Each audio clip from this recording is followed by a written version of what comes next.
أيها الإخوة والأخوات، نستمع الآن إلى تلاوة الجزء السادس من القرآن الكريم بصوت القارئ الشيخ عبد الباسط عبد الصمد رحمه الله. أعوذ بالله من الشيطان الرجيم. لا يحب الله الجهر بالسوء من القول إلا من ظلم، وكان الله سميعا عليما. إن تبدوا خيرا أو تخفوه أو تعفو عن سوء فإن الله كان عفوا قديرا. إن الذين يكفرون بالله ورسله ويريدون أن يفرقوا بين الله ورسله ويقولون نؤمن ببعض ونكفر ببعض ويريدون أن يتخذوا بين ذلك سبيلا، أولئك هم الكافرون حقا، وأعتدنا للكافرين عذابا مهينا. والذين آمنوا بالله ورسله ولم يفرقوا بين أحد منهم أولئك سوف يؤتيهم أجورهم، وكان الله غفورا رحيما. يسألك أهل الكتاب أن تنزل عليهم كتابا من السماء، فقد سألوا موسى أكبر من ذلك فقالوا أرنا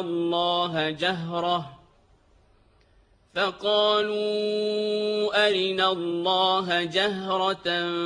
فأخذتهم الصاعقة بظلمهم، ثم اتخذوا العجل من بعد ما جاءتهم البينات فعفونا عن ذلك وآتينا موسى سلطانا مبينا. ورفعنا فوقهم الطور بميثاقهم وقلنا لهم ادخلوا الباب سجدا وقلنا لهم لا تعدوا في السبت وأخذنا منهم ميثاقا غليظا. فبما نقضهم ميثاقهم وكفرهم بآيات الله وقتلهم الأنبياء بغير حق وقولهم قلوبنا غلف، بل طبع الله عليها بكفرهم فلا يؤمنون إلا قليلا. وبكفرهم وقولهم على مريم بهتانا عظيما. وقولهم إنا قتلنا المسيح عيسى ابن مريم رسول الله وما قتلوه وما صلبوه ولكن شبه لهم، وإن الذين اختلفوا فيه لفي شك منه ما لهم به من علم إلا اتباع الظن، وما قتلوه يقينا، بل رفعه الله إليه، وكان الله عزيزا حكيما. وإن من أهل الكتاب إلا ليؤمنن به قبل موته ويوم القيامة يكون عليهم شهيدا فبظلم من الذين هادوا حرمنا عليهم طيبات أحلت لهم وبصدهم عن سبيل الله كثيرا وأخذهم الربا وقد نهوا عنه وأكلهم أموال الناس بالباطل وأعتدنا للكافرين منهم عذابا أليما لكن الراسخون في العلم منهم والمؤمنون يؤمنون بما أنزل إليك وما أنزل من قبلك والمقيمين الصلاة والمؤتون الزكاة والمؤمنون بالله واليوم الآخر أولئك سنؤتيهم أجرا عظيما إنا أوحينا إليك كما أوحينا إلى نوح والنبيين من بعده وأوحينا إلى إبراهيم وإسماعيل وإسحاق ويعقوب والأسباط وعيسى وأيوب ويونس وهارون وسليمان وآتينا داود زبورا ورسلا قد قصصناهم عليك من قبل ورسلا لم نقصصهم عليك وكلم الله موسى تكليما رسلا مبشرين ومنذرين لئلا يكون للناس على الله حجة بعد الرسل وكان الله عزيزا حكيما لكن الله يشهد بما أنزل إليك أنزله بعلمه والملائكة يشهدون وكفى بالله شهيدا إن الذين كفروا وصدوا عن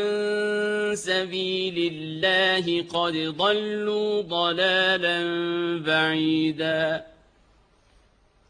إن الذين كفروا وظلموا لم يكن الله ليغفر لهم ولا ليهديهم طريقا إلا طريق جهنم خالدين فيها أبدا وكان ذلك على الله يسيرا يا أيها الناس قد جاءكم الرسول بالحق من ربكم فآمنوا خيرا لكم وإن تكفروا فإن لله ما في السماوات والأرض وكان الله عليما حكيما يا أهل الكتاب لا تغلوا في دينكم ولا تقولوا على الله إلا الحق إنما المسيح عيسى ابن مريم رسول الله وكلمته ألقاها إلى مريم وروح منه فآمنوا بالله ورسله ولا تقولوا ثلاثة انتهوا خيرا لكم إنما الله إله واحد سبحانه أن يكون له ولد له ما في السماوات وما في الأرض وكفى بالله وكيلا لن يستنكف المسيح أن يكون عبدا لله ولا الملائكة المقربون ومن يستنكف عن عبادته ويستكبر فسيحشرهم إليه جميعا فأما الذين آمنوا وعملوا الصالحات فيوفيهم أجورهم ويزيدهم من فضله وأما الذين استنكفوا واستكبروا فيعذبهم عذابا أليما ولا يجدون لهم من دون الله وليا ولا نصيرا يا أيها الناس قد جاءكم برهان من ربكم وأنزلنا إليكم نورا مبينا فأما الذين آمنوا بالله واعتصموا به فسيدخلهم في رحمة منه وفضل ويهديهم إليه صراطا مستقيما يستفتونك قل الله يفتيكم في الكلالة إن امرؤ هلك ليس له ولد وله أخت فلها نصف ما ترك وهو يرثها إن لم يكن لها ولد فإن كانت اثنتين فلهما الثلثان مما ترك وإن كانوا إخوة رجالا ونساء فللذكر مثل حظ الأنثيين يبين الله لكم أن تضلوا والله بكل شيء عليم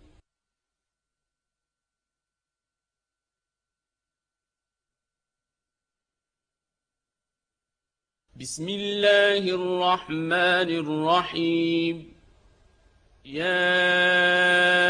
أيها الذين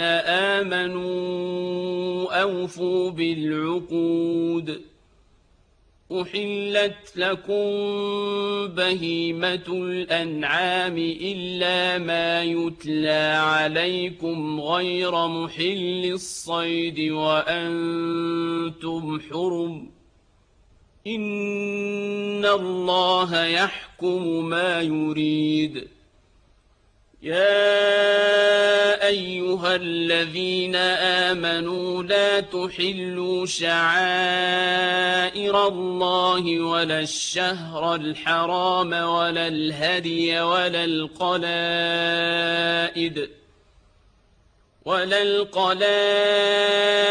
ولا البيت الحرام يبتغون فضلا من ربهم ورضوانا وإذا حللتم فاصطادوا ولا يجرمنكم شنآن قوم أن صدوكم عن المسجد الحرام أن تعتدوا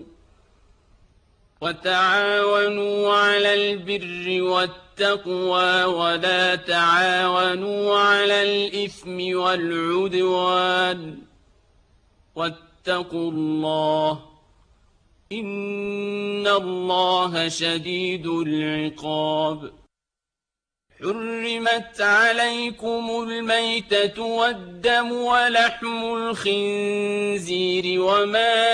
أهل لغير الله به والمنخنقة والموقوذة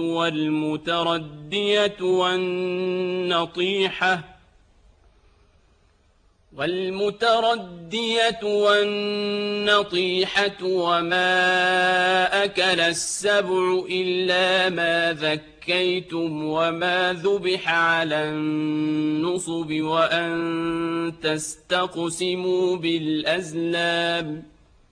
ذلكم فسق اليوم يئس الذين كفروا من دينكم فلا تخشوهم واخشون اليوم أكملت لكم دينكم وأتممت عليكم نعمتي ورضيت لكم الإسلام دينا فمن اضطر في مخمصة غير متجانف لإثم فإن الله غفور رحيم يسألونك ماذا أحل لهم قل أحل لكم الطيبات وما علمتم من الجوارح مكلبين تعلمونهن مما علمكم الله فكلوا مما أمسكن عليكم واذكروا اسم الله عليه واتقوا الله إن الله سريع الحساب اليوم أحل لكم الطيبات وطعام الذين أوتوا الكتاب حل لكم وطعامكم حل لهم والمحصنات من المؤمنات والمحصنات من الذين أوتوا الكتاب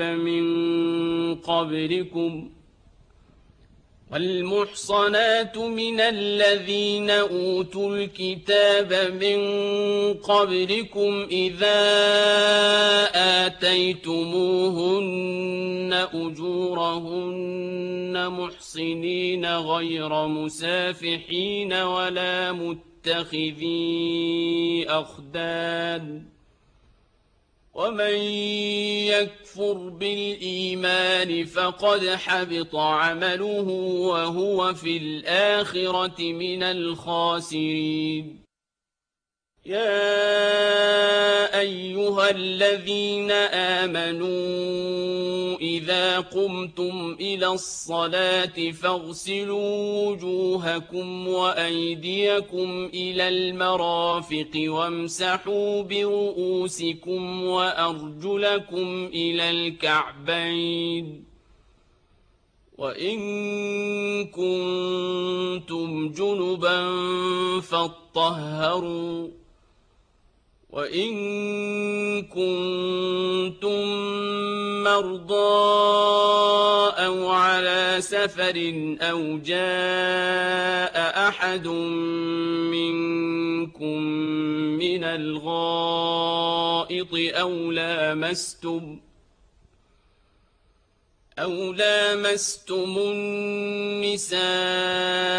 فلم تجدوا ماء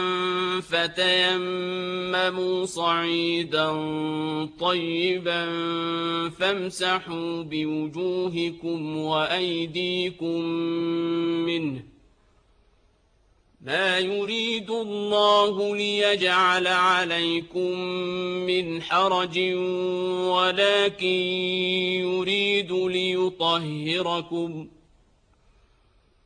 ولكن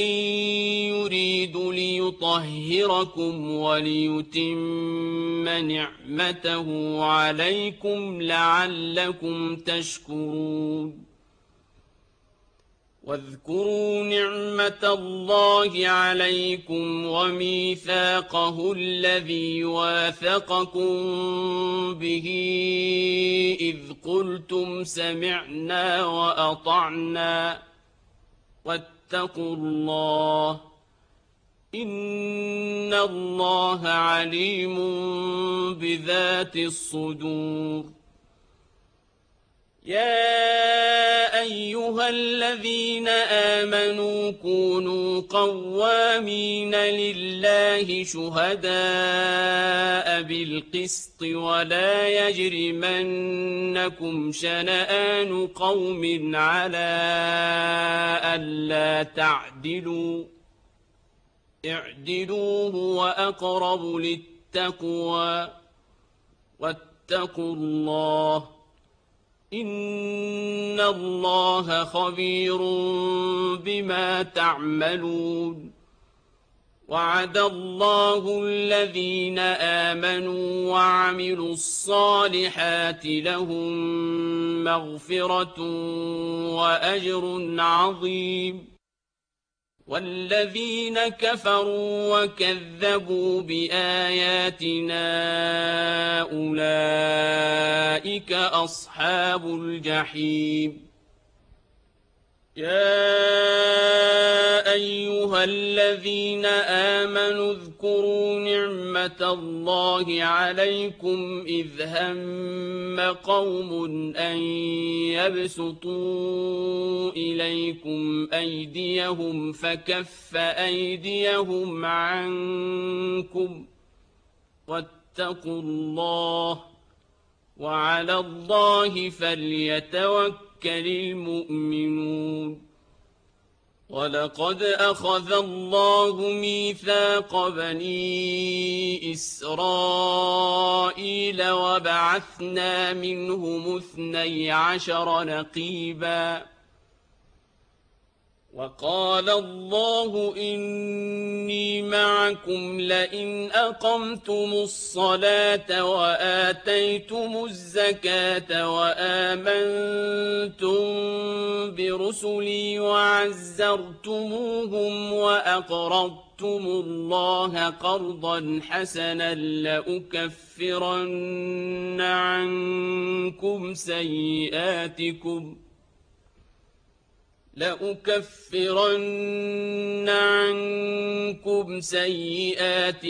ولأدخلنكم جنات تجري من تحتها الأنهار فمن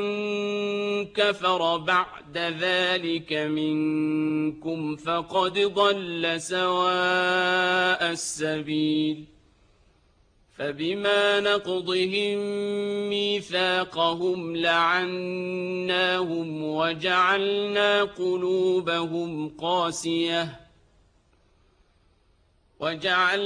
قلوبهم قاسية يحرفون الكلم عن مواضعه ونسوا حظا مما ذكروا به ولا تزال تطلع على خائنة منهم إلا قليلا منهم فاعف عنهم واصفح إن الله يحب المحسنين ومن الذين قالوا إن كُنَّا نَصَارَىٰ أَخَذْنَا مِيثَاقَهُمْ فَنَسُوا حَظًّا مِّمَّا ذُكِّرُوا بِهِ فَأَغْرَيْنَا بَيْنَهُمُ الْعَدَاوَةَ وَالْبَغْضَاءَ إِلَىٰ يَوْمِ الْقِيَامَةِ ۚ وَسَوْفَ يُنَبِّئُهُمُ اللَّهُ بِمَا كَانُوا يَصْنَعُونَ. يَا أَهْلَ الْكِتَابِ قَدْ جَاءَكُمْ رَسُولُنَا يُبَيِّنُ لَكُمْ كَثِيرًا مِّمَّا كُنتُمْ تُخْفُونَ مِنَ الْكِتَابِ وَيَعْفُو عَن كَثِيرٍ. قَدْ جَاءَكُم مِّنَ اللَّهِ نُورٌ وَكِتَابٌ مُّبِينٌ يَهْدِي بِهِ اللَّهُ مَنِ اتَّبَعَ رِضْوَانَهُ سُبُلَ السَّلَامِ وَيُخْرِجُهُم مِّنَ الظُّلُمَاتِ إِلَى النُّورِ بِإِذْنِهِ وَيَهْدِيهِمْ إِلَىٰ صِرَاطٍ مُّسْتَقِيمٍ. لَقَدْ كَفَرَ الَّذِينَ قَالُوا إِنَّ اللَّهَ هُوَ الْمَسِيحُ ابْنُ مَرْيَمَ ۚ قُلْ فَمَن يَمْلِكُ مِنَ اللَّهِ شَيْئًا إِنْ أَرَادَ أَن يُهْلِكَ الْمَسِيحَ ابْنَ مَرْيَمَ وَأُمَّهُ وَمَن فِي الْأَرْضِ جَمِيعًا ۗ وَلِلَّهِ مُلْكُ السَّمَاوَاتِ وَالْأَرْضِ وَمَا بَيْنَهُمَا ۚ يَخْلُقُ مَا يَشَاءُ ۚ وَاللَّهُ عَلَىٰ كُلِّ شَيْءٍ قَدِيرٌ. وَقَالَتِ الْيَهُودُ وَالنَّصَارَىٰ نَحْنُ أَبْنَاءُ اللَّهِ وَأَحِبَّاؤُهُ ۚ قُلْ فَلِمَ يُعَذِّبُكُم بِذُنُوبِكُم ۖ بَلْ أَنتُم بَشَرٌ مِّمَّنْ خَلَقَ ۚ يَغْفِرُ لِمَن يَشَاءُ وَيُعَذِّبُ مَن يَشَاءُ ۚ وَلِلَّهِ مُلْكُ السَّمَاوَاتِ وَالْأَرْضِ وَمَا بَيْنَهُمَا ۖ وَإِلَيْهِ الْمَصِيرُ. يَا أَهْلَ الْكِتَابِ قَدْ جَاءَكُمْ رَسُولُنَا يُبَيِّنُ لَكُمْ عَلَىٰ فَتْرَةٍ مِّنَ الرُّسُلِ أَن تَقُولُوا مَا جَاءَنَا مِن بَشِيرٍ وَلَا نَذِيرٍ فَقَدْ جَاءَكُم بَشِيرٌ وَنَذِيرٌ ۗ وَاللَّهُ عَلَىٰ كُلِّ شَيْءٍ قَدِيرٌ.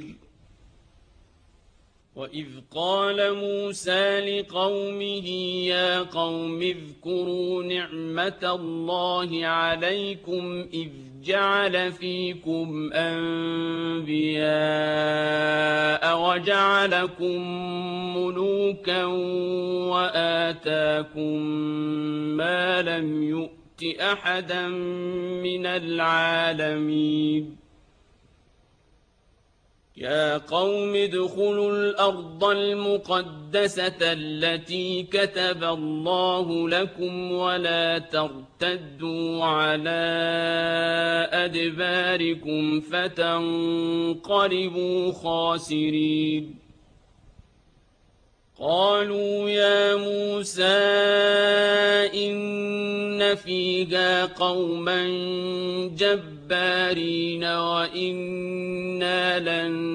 نَّدْخُلَهَا حَتَّىٰ يَخْرُجُوا مِنْهَا فَإِن يَخْرُجُوا مِنْهَا فَإِنَّا دَاخِلُونَ. قال رجلان من الذين يخافون أنعم الله عليهم ادخلوا عليهم الباب فإذا دخلتموه فإنكم غالبون وعلى الله فتوكلوا إن كنتم مؤمنين قالوا يا موسى إنا لن ندخلها أبدا ما داموا فيها فاذهب أنت وربك فقاتلا إنا هاهنا قاعدون قال رب إني لا أملك إلا نفسي وأخي فافرق بيننا وبين القوم الفاسقين قال فإنها محرمة عليهم 40 سنة يتيهون في الأرض فلا تأس على القوم الفاسقين واتل عليهم نبأ ابني آدم بالحق إذ قربا قربانا فتقبل من أحدهما ولم يتقبل من الآخر قال لأقتلنك قال إنما يتقبل الله من المتقين لئن بسطت إلي يدك لتقتلني ما أنا بباسط يدي إليك لأقتلك إني أخاف الله رب العالمين إني أريد أن تبوء بإثمي وإثمك فتكون من أصحاب النار وذلك جزاء الظالمين فطوعت له نفسه قتل أخيه فقتله فأصبح من الخاسرين فبعث الله غرابا يبحث في الأرض ليريه كيف يواري سوءة أخيه قال يا ويلتى أعجزت أن أكون مثل هذا الغراب فأواري سوءة أخي فأصبح من النادمين من أجل ذلك كتبنا على بني إسرائيل أنه من قتل نفسا بغير نفس أو فساد في الأرض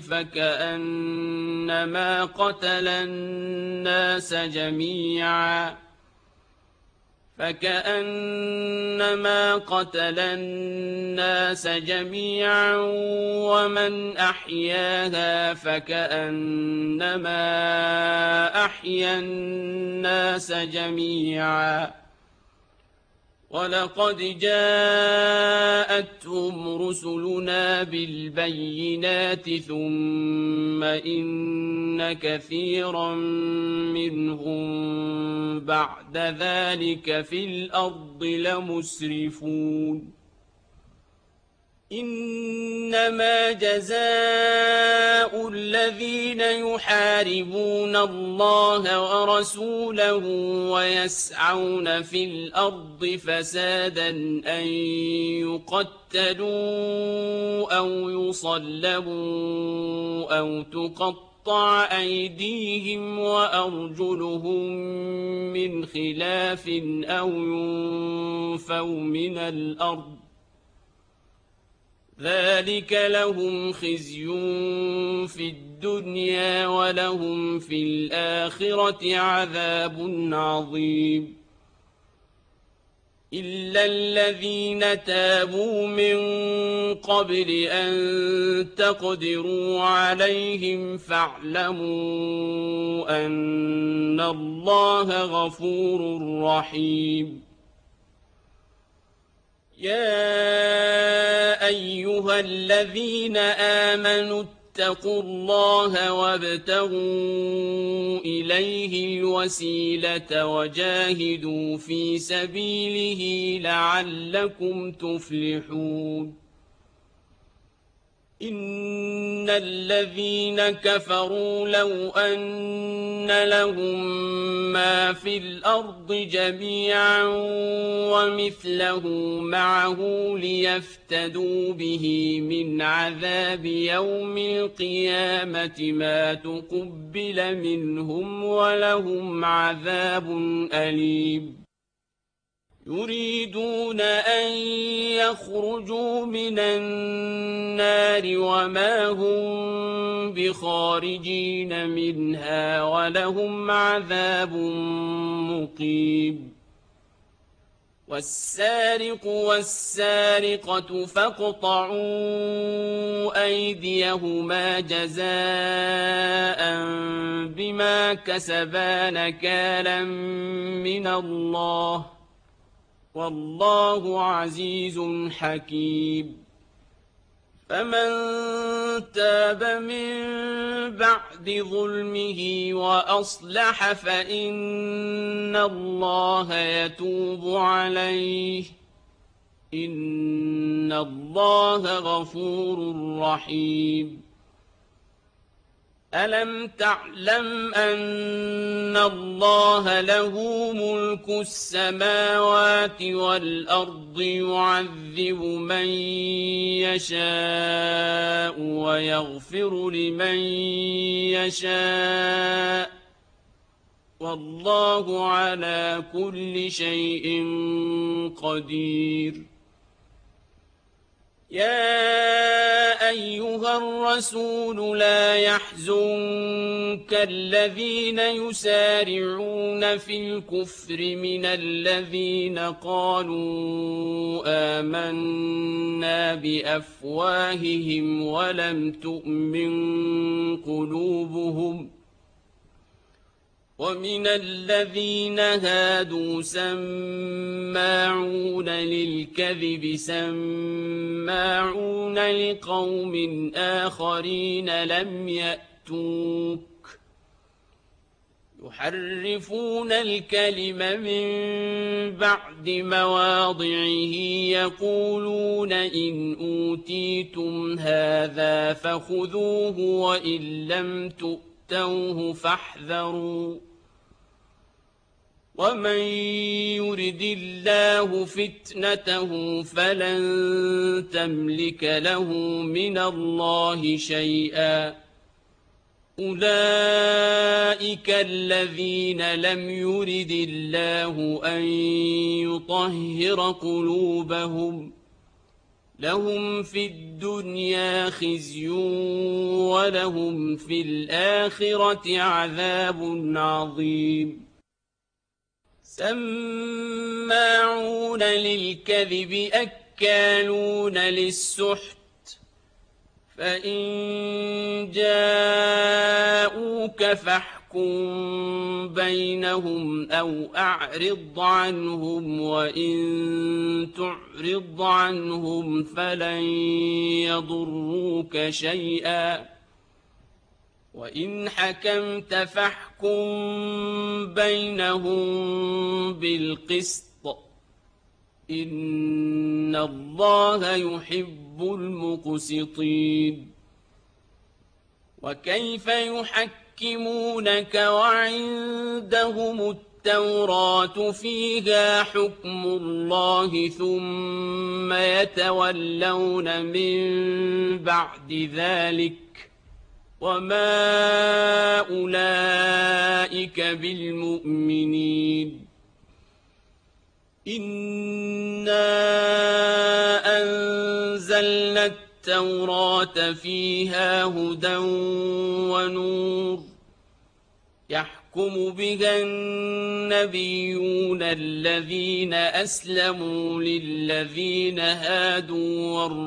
والربانيون والأحبار بما استحفظوا من كتاب الله وكانوا عليه شهداء فلا تخشوا الناس واخشوني ولا تشتروا بآياتي ثمنا قليلا ومن لم يحكم بما أنزل الله فأولئك هم الكافرون وكتبنا عليهم فيها أن النفس بالنفس والعين بالعين والأنف بالأنف والأذن بالأذن والسن بالسن والجروح قصاص فمن تصدق به فهو كفارة له ومن لم يحكم بما أنزل الله فأولئك هم الظالمون وقفينا على آثارهم بعيسى ابن مريم مصدقا لما بين يديه من التوراة وآتيناه الإنجيل فيه هدى ونور وآتيناه الإنجيل فيه هدى ونور ومصدقا لما بين يديه من التوراة وهدى وموعظة للمتقين وليحكم أهل الإنجيل بما أنزل الله فيه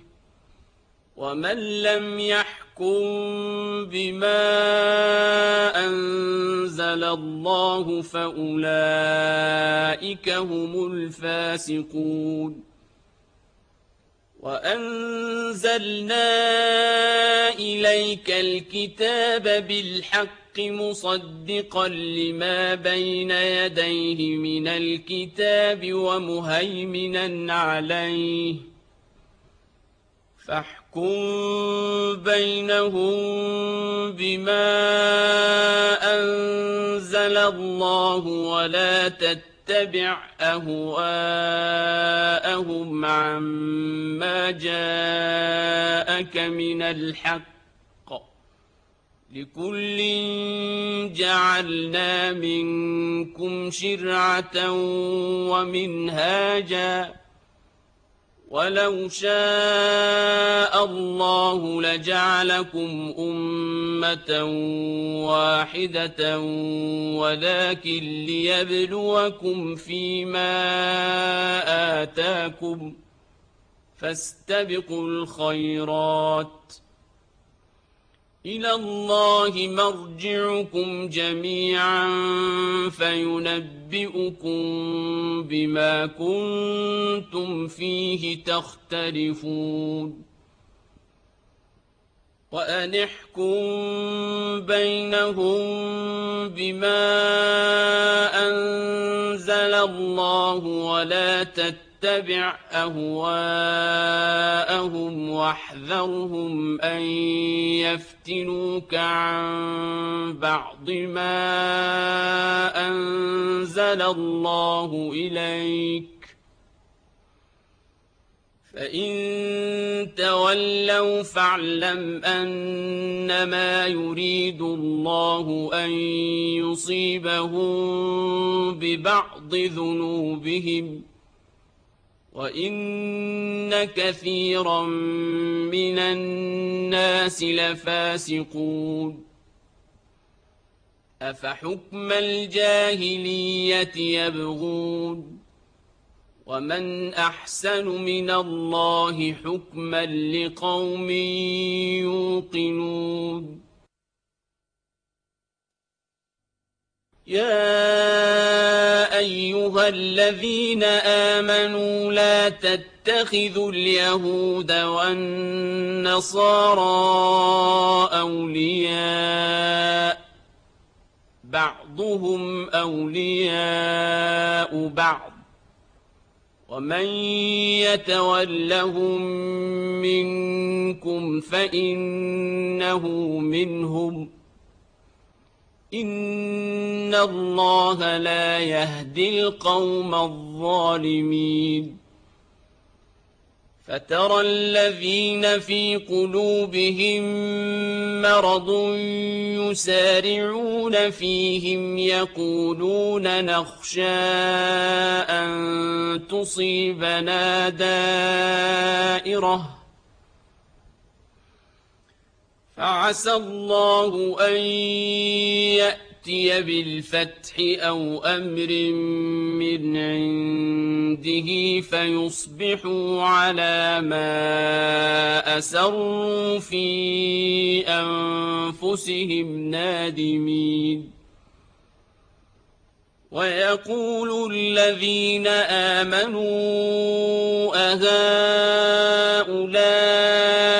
الذين أقسموا بالله جهد أيمانهم إنهم لمعكم حبطت أعمالهم فأصبحوا خاسرين يا أيها الذين آمنوا من يرتد منكم عن دينه فسوف يأتي الله بقوم يحبهم ويحبونه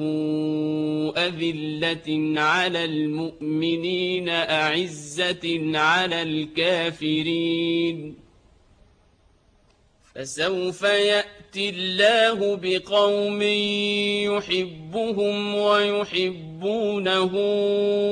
أذلة على المؤمنين أعزة على الكافرين يجاهدون في سبيل الله ولا يخافون لومة لائم ذلك فضل الله يؤتيه من يشاء والله واسع عليم إنما وليكم الله ورسوله والذين آمنوا الذين يقيمون الصلاة ويؤتون الزكاة وهم راكعون ومن يتول الله ورسوله والذين آمنوا فإن حزب الله هم الغالبون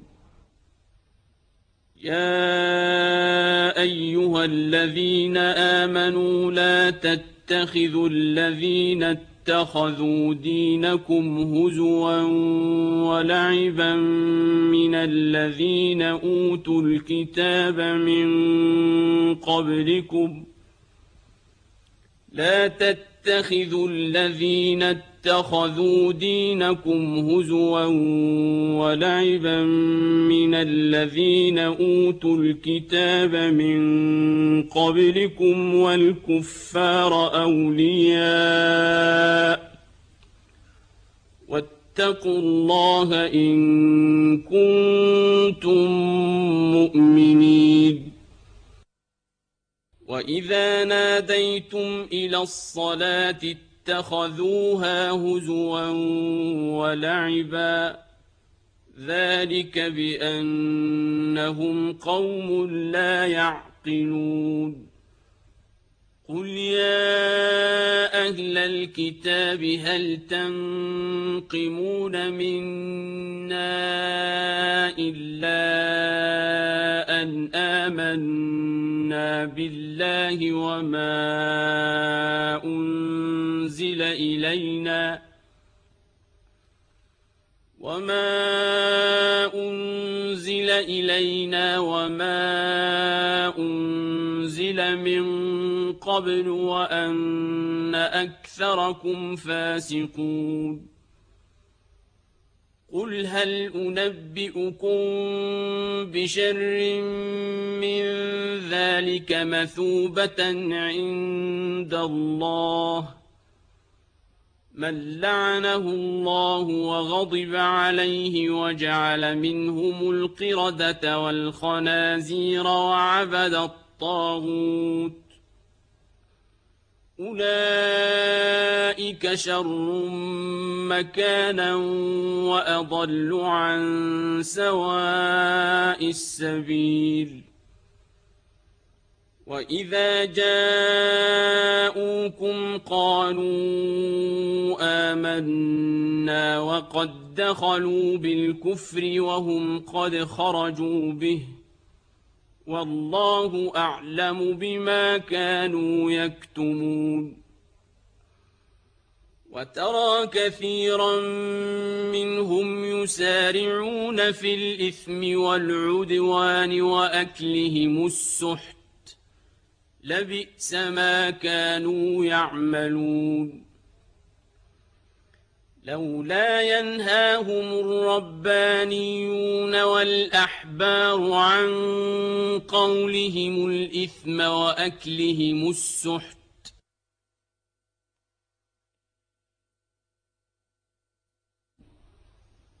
وقالت اليهود يد الله مغلولة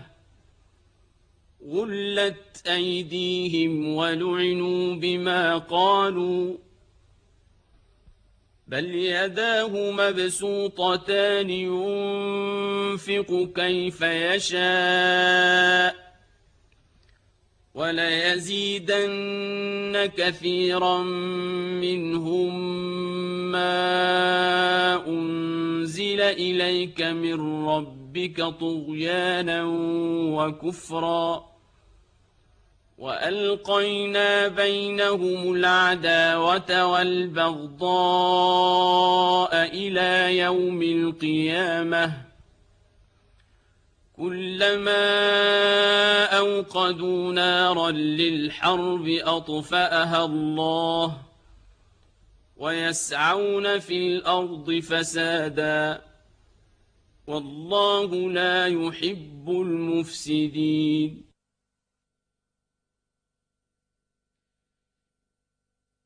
ولو أن أهل الكتاب آمنوا واتقوا لكفرنا عنهم سيئاتهم ولأدخلناهم جنات النعيم ولو أنهم أقاموا التوراة والإنجيل وما أنزل إليهم من ربهم لأكلوا من فوقهم ومن تحت أرجلهم منهم أمة مقتصدة وكثير منهم ساء ما يعملون يا أيها الرسول بلغ ما أنزل إليك من ربك وإن لم تفعل فما بلغت رسالته والله يعصمك من الناس إن الله لا يهدي القوم الكافرين قل يا أهل الكتاب لستم على شيء حتى تقيموا التوراة والإنجيل وما أنزل إليكم من ربكم وليزيدن كثيرا منهم ما أنزل إليك من ربك طغيانا وكفرا فلا تأس على القوم الكافرين إن الذين آمنوا والذين هادوا والصابئون والنصارى من آمن بالله واليوم الآخر وعمل صالحا فلا خوف عليهم ولا هم يحزنون لقد أخذنا ميثاق بني إسرائيل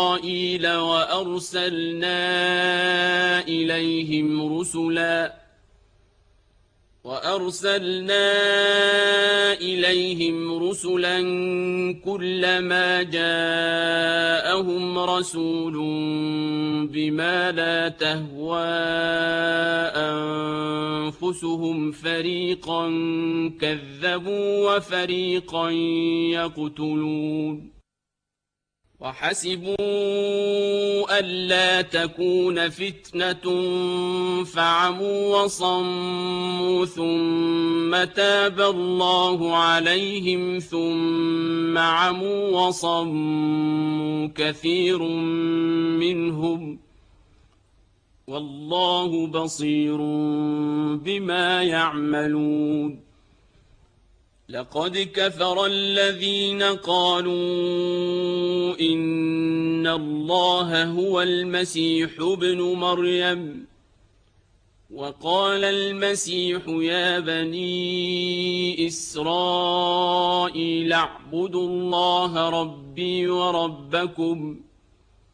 إنه من يشرك بالله فقد حرم الله عليه الجنة ومأواه النار وما للظالمين من أنصار لقد كفر الذين قالوا إن الله ثالث ثلاثة وما من إله إلا إله واحد وإن لم ينتهوا عما يقولون ليمسن الذين كفروا منهم عذاب أليم أفلا يتوبون إلى الله ويستغفرونه والله غفور رحيم ما المسيح ابن مريم إلا رسول قد خلت من قبله الرسل وأمه صديقة كانا يأكلان الطعام انظر كيف نبين لهم الآيات ثم انظر أنى يؤفكون قل أتعبدون من دون الله ما لا يملك لكم ضرا ولا نفعا والله هو السميع العليم قل يا أهل الكتاب لا تغلوا في دينكم غير الحق ولا تتبعوا أهواء قوم قد ضلوا من قبل وأضلوا كثيرا وضلوا عن سواء السبيل لعن الذين كفروا من بني إسرائيل على لسان داود وعيسى بن مريم ذلك بما عصوا وكانوا يعتدون كانوا لا يتناهون عن منكر فعلوه لبئس ما كانوا يفعلون ترى كثيرا منهم يتولون الذين كفروا لبئس ما قدمت لهم أنفسهم أن سخط الله عليهم وفي العذاب هم خالدون ولو كانوا يؤمنون بالله والنبي وما أنزل إليه ما اتخذوهم أولياء ولكن كثيرا منهم فاسقون. الإخوة والأخوات، وهكذا انتهت تلاوة الجزء المخصص لهذا اليوم